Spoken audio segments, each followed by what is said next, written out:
بسم الله الرحمن الرحيم. الرحمن علم القرآن خلق الإنسان علمه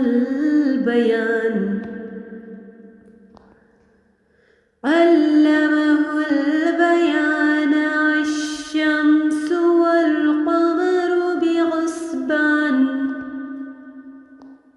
والنجم والشجر يسجدان والسماء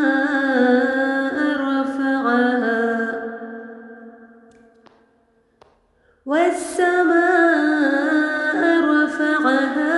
ووضع الميزان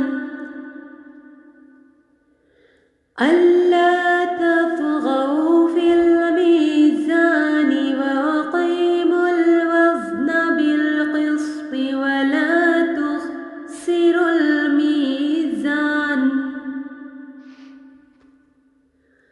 والأرض وضعها للأنام فيها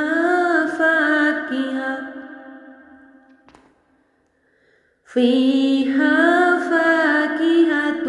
والنخل ذات الأكمام والحب ذو العصف والريحان فبأي آلاء ربكما تكذبان خلق الإنسان من صلصال كالفخار وخلق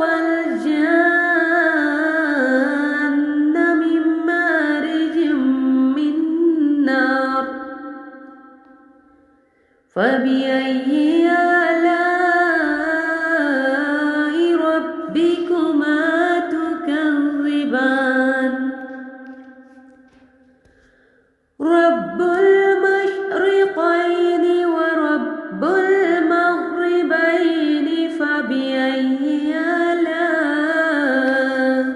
ربكما تكذبان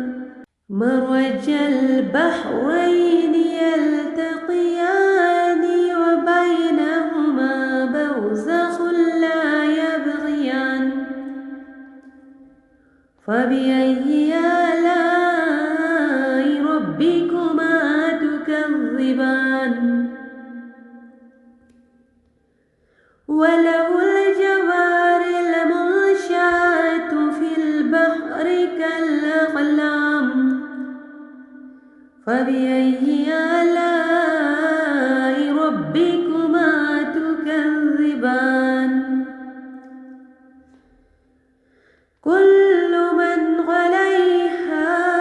فان ويبقى وجه ربك ذو الجلال والإكرام فبأي آلاء ربكما تكذبان يسأله ما في السماوات والأرض كل يوم هو في شأن فبأي آلاء ربكما تكذبان